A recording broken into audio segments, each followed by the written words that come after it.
Permettez-moi donc de vous présenter les perdants de ce conflit. Ce n'est pas ce que vous croyez. J'ai dénoté 4 perdants dans le conflit. Le premier perdant, ça va être l'armée américaine. Ils vont perdre en crédibilité, ils vont perdre beaucoup d'hommes, mais surtout, ils vont démontrer au monde comment le battre. La géographie, l'expérience de l'armée iranienne qui est préparée depuis, surtout, l'armée iranienne, c'est pas comme nécessairement les Ukrainiens qui ont appris sur le tas ou qui ont eu besoin de l'immigration de soldats d'expérience. L'armée iranienne a un leadership expérimenté, des gens qui connaissent le combat, qui ont connu le combat pendant des années, donc à travers la Syrie, le Liban, etc. Ils sont prêts au combat. C'est des gens qui ont de l'expérience sous la ceinture. Vous devez comprendre ça.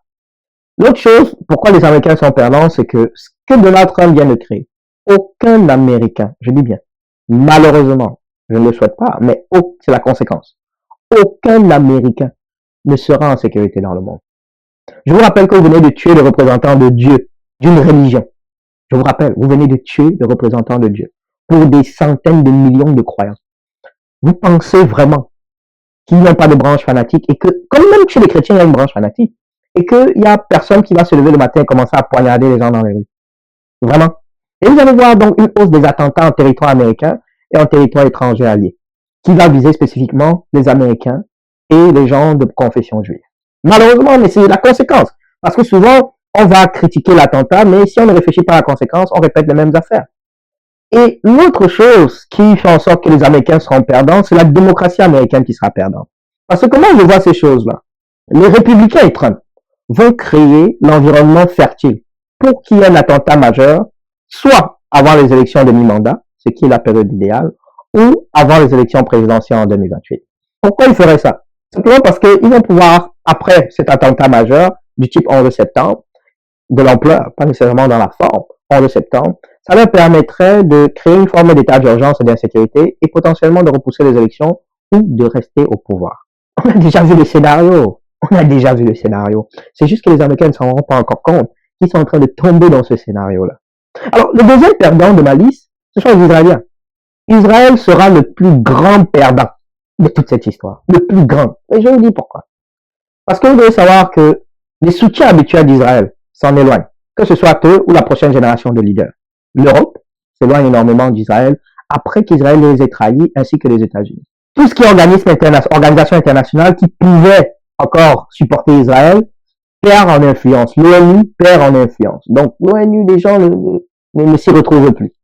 Dans un environnement où le centre du monde a de grandes chances de basculer du côté des BRICS, qui ne doivent, eux, rien à Israël, que ce soit historiquement ou présentement, les Américains n'auront plus le poids nécessaire pour protéger ce pays. Ce qui fait que ça va l'exposer. Et Israël deviendra un pays paria.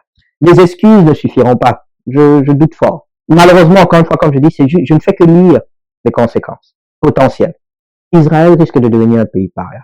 Et encore pire, mais plus triste, c'est que la diaspora juive verra une augmentation de l'insécurité dans le monde.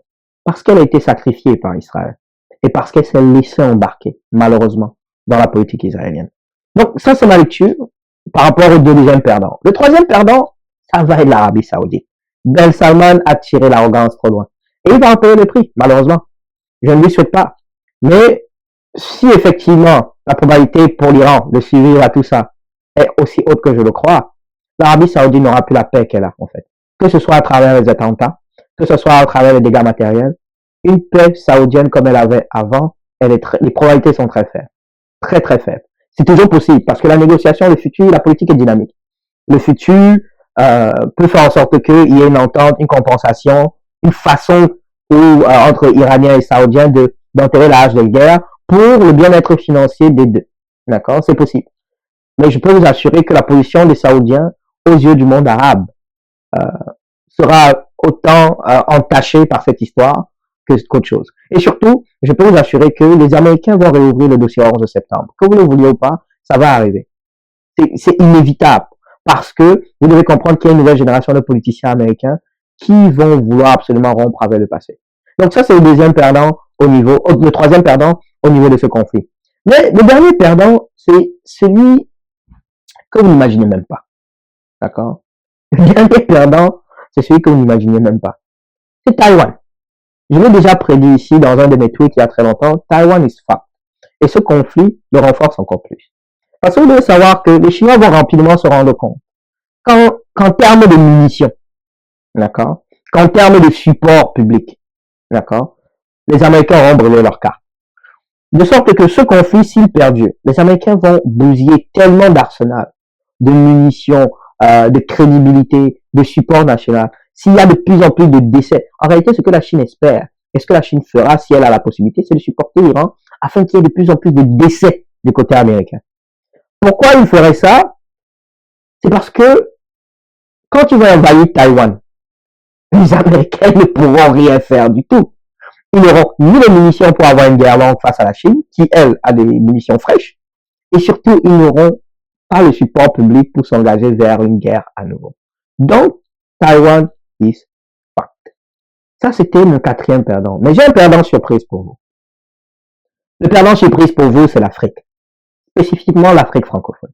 Parce que ce qui est en train de se jouer présentement, c'est une carte blanche à la recolonisation. Et croyez-moi, les amis, les Européens vont s'en servir. En particulier les Français. Et ils n'auront pas tort de le faire. Moralement, vous pouvez juger comme vous voulez. Mais économiquement, c'est nécessaire pour eux. Donc, les personnes qui ne sont pas prêtes, qui regardent les choses de façon superficielle et qui ne réfléchissent pas stratégiquement pour bien se positionner et protéger leur pays et protéger leur peuple, ils vont être extrêmement surpris de retourner dans les années 60. Mais moi, je ne serai pas. Parce que ça fait des années, je vous préviens. Mais comme je dis toujours, chacun apprendra à son rythme.